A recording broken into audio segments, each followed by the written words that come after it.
reject the good news of complete forgiveness of sins for this.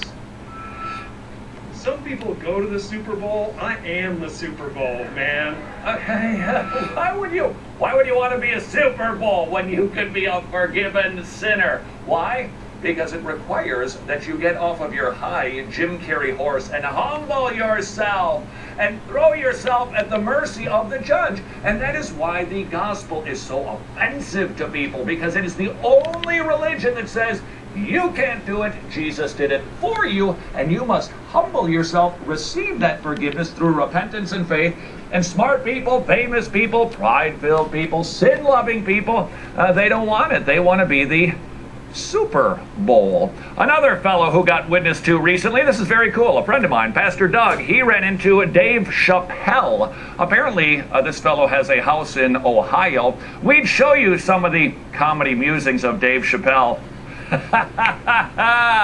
But we'd have to wash his mouth out with soap, which, by the way, still a very effective way to clean up your kid's mouth. Just a spoonful. Doesn't need to be the soup spoon, just a little one. The teaspoonful of ivory liquid, I'm telling you, it does the trick like nobody's business. I've heard rumors that it makes you really burpy. Not that I was ever fed it myself. I wish I had just been given a spoonful. I got the whole bottle. I remember my brother, I told him not to put water into my sandbox, man, and he did. I wake up the next morning, the next day, with my brand new sandbox, and he's got these tunnels made in there, and he's standing there with the hose, turning it into a moat, and I dropped the F-bomb, sort of like Joe Biden, on my brother, and I remember him running into the house, and I just knew I was in trouble. Running down the alley, kids, an alley used to be this little forget about it. I'm running down the alley, and I see my brother's hand come. He gets me, drags me back to the house. Did I get a spoonful? No. It was like, put your mouth, and we need that for Dave Chappelle. He too has heard the law and the gospel, and he's also heard about repentance and faith. Has he done anything with it? Not yet. No, better yet. Has God done anything with it? We'll simply wait and see. Here's another individual who, well, whether she's heard the gospel or not, who knows? But Miley Cyrus, she is still all the rage. She has generated a $1 billion in product sales. I'm telling you, she's just a cash machine, this one. She, wow, gave an interview in Parade magazine, and how revealing this was and how disappointing.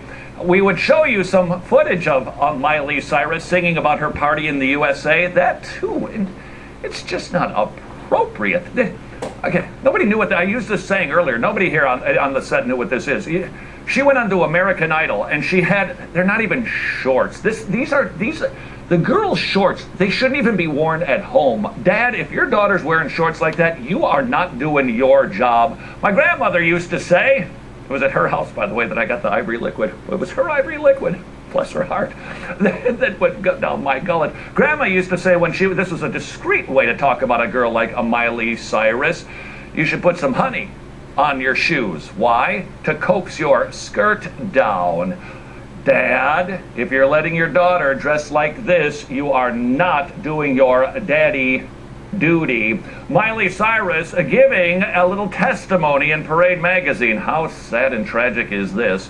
Before her family moved to LA in 2005, she was baptized in the Southern Baptist Church.